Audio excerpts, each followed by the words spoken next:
Hey, what is up guys? My name is Gator, known as Doc, and I'm back with a brand new video. And in today's video, we are doing top 5 most underrated Call of Duty zombie maps ever. And in today's video, it's only going to be Treyarch. We are going to be excluding like World War II zombies, IW zombies, AW zombies, and Extinction. I don't think there's any other zombie games out there.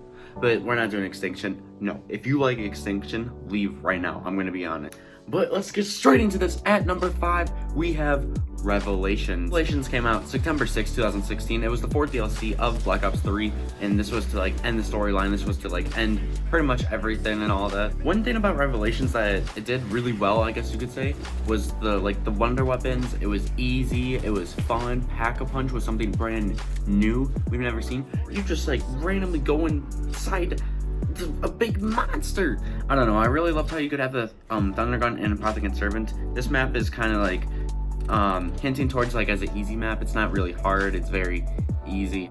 And I think what was so cool about this map is that it was revolutionary. We've never seen a map that has all of our fan favorites into one big map, and I think Revelations, it didn't do it how we fully expected to, but I think it did it well. I think a lot of people kind of have that feeling like, oh, it didn't do good. You hear it from like one big YouTuber, so then you don't like really play it.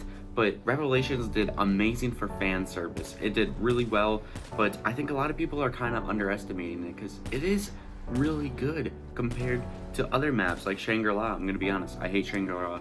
I'm sorry, Matt, I'm sorry. I hate Shangri-La. But something else with Revelation, it added 3 new guns. It added the Banshee, which was super fun. It's just a fun gun. Rifty 9, it's a fun gun. And I think that's what Zombies needs. We want to innovate, and we want to make stuff fun. We don't want to make it too hard. And I think Revelations added that perfect place for weapons that they added with the Banshee, Rifty 9, and they brought back all-time classic, the Tommy gun. We all love the Tommy gun. I know what some of you guys might be saying, well, the boss fight. I'm gonna be honest. The Easter egg was fun to do, but as soon as we got to that boss fight, it goes down as the worst boss fight in history. It was not fun against the Shadow Man. It was really, really easy. We wanted something, and I think a lot of people just wanted to see it to be hard, wanted to see it because this is like how we're ending our story, this is how we're ending BO3, and we didn't want something too easy.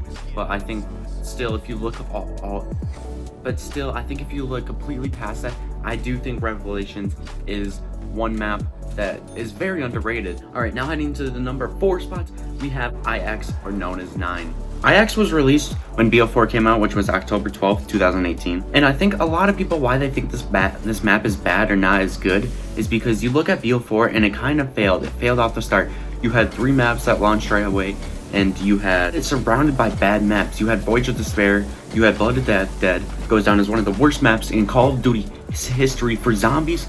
Blood of the Dead failed because we expected it to be really high because of Mob of the Dead and how great Mob of the Dead is. But I think IX has one of the best Easter eggs. I think it's fun. You have the starting room, you have the whole setting in general is like Greece and all that. And I think that's something that zombies desperately needed for a long time. One of my personal favorite things about the map is how you can get like a Pack-a-Punch gun right away. Like the starting pistol, pretty much, you can get Pack-a-Punch right away. You just go over, you knife one of those things, and it gives you challenges, and you possibly might have to open up doors to go get like that and go do the challenge. But otherwise, most likely you can just do it in the beginning, starting room. And I think that's a really cool feature that zombies have never seen before. And I think more zombie maps should like inflate that. What? Bro, what are you talking about, man? But like how I was going back, I'm going to go back. The setting of the map is perfect. How you go around part of each map and you go against like a different type of boss, and then one's like where you have 2 bosses. And I think that's such a cool feature and something that zombies need to implement into more zombie maps. We want to like have, it's not too challenging, but it's not too easy. And I think zombies need to do something about that desperately. I think IX is literally one of the most perfect maps, and you're lying to yourself if you did not say that. But anyway, for number 3, for the most underrated map, we have 5 are known as Classified. I'm going to be mostly talking about 5 and how 5 is better, but I'm going to also be talking about like why kind of Classified failed and what made 5 better and why 5 is actually an underrated map. 5 is so fun and it's such a master classic. I think a lot of people think it's too hard, and I don't think that's why people really enjoy or really like it. There's like no training spots. There's every like everywhere you run is like a narrow spot, and I think that's why a lot of people don't like it. It's based off a True Place to Pentagon, and I think that's so cool. We haven't really seen that, where like zombie maps are based off real life stuff, and I think that's really cool. So that's something that 5 did. One thing I can say about it though is that the Easter egg was not fun. You can't make zombies. I think it was really innovative to like make the Easter egg go to round 155, and that's how you see like for a cutscene and all that. I think that was really cool at the time, but I don't think zombies should do that. I don't think zombies should be doing that going on into future. It's fun, it's an innovative idea, but I don't think zombies should be continuing that for high rounds for an Easter egg for a cutscene.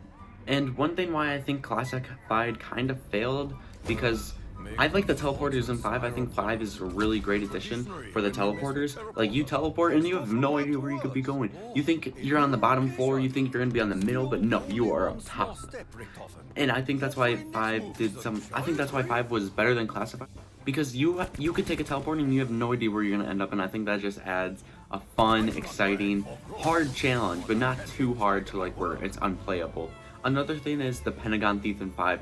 You can't tell me you guys do not like the Pentagon. I know he may be very annoying, but he is so fun. Imagine playing like co-op with your friend and you have no idea who he's gonna go after. If he's gonna go after you, if he's gonna go after your friend, you don't know. And I think that's why it's so fun. And then you kill him and you get a bonfire sale. Don't tell me. Bonfire sales, that's something that made 5 amazing, like the amazing map. Pack-a-Punch was fun to get. I think 5 is definitely one of the most underrated maps, and a lot of people don't like it. Is because it is hard, and I agree, it is hard, but it's fun if you can truly see if you're a good zombies player, if you can get past it, and that is why. Anyway, on number 2, I know a lot of you guys are gonna be so surprised. You guys are gonna be like, what? No, huh? It is Shadows of Evil. Shadows of Evil is obviously the first map that came out in BL3, and it was a perfect staple to start zombie. It was a new crew, it was interesting. I love one thing I love about the crew is how they're all so different, and it kind of feels like Shadows of Evil is like a movie. And what I mean by that is you had like kind of like 4 villains work together going against more villains, against like the Shadow Man, and you have to have them all to come together to find this thing. And then at the end, Richtofen comes and swoops that key and dips. That's one of the funniest things I've ever seen, dude. I love it. I think Pack-a-Punch was so fun to get. You had to go around the map. You had the Margwa you had the Margwa hand, like every time, or you had the Margwa testicle, dude. Like you would Pack-a-Punch it, and then it would come back towards you. I don't know. That's one of the coolest things about Shadows of Evil is the Pack-a-Punch and like the design of it. And outside of the map, you're in a beautiful setting around Shadows of Evil. And Beast Mode. I think Beast Mode was so fun. And something about Shadows of Evil is that it was new. It was nothing like any other zombies map. It was innovative.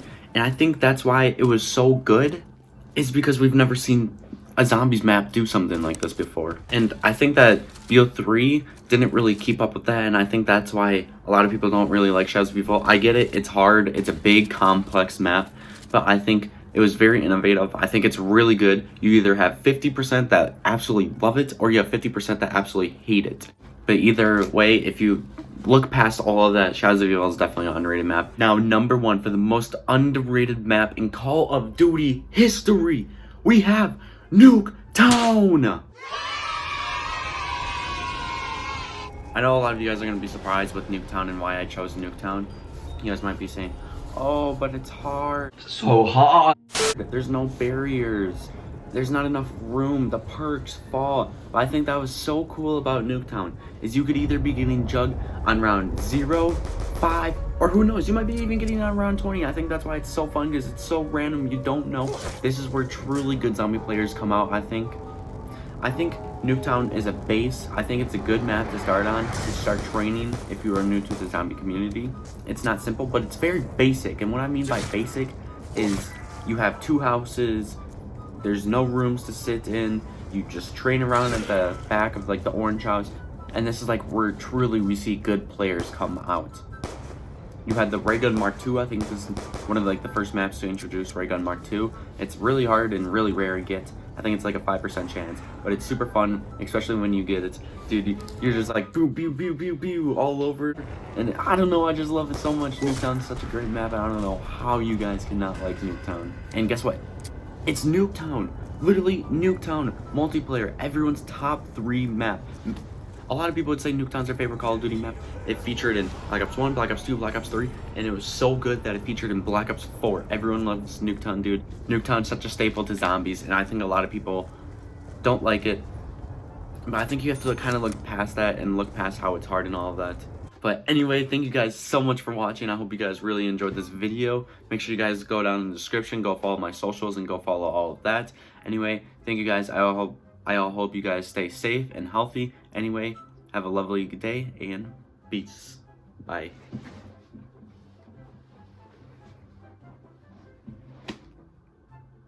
Okay, bye.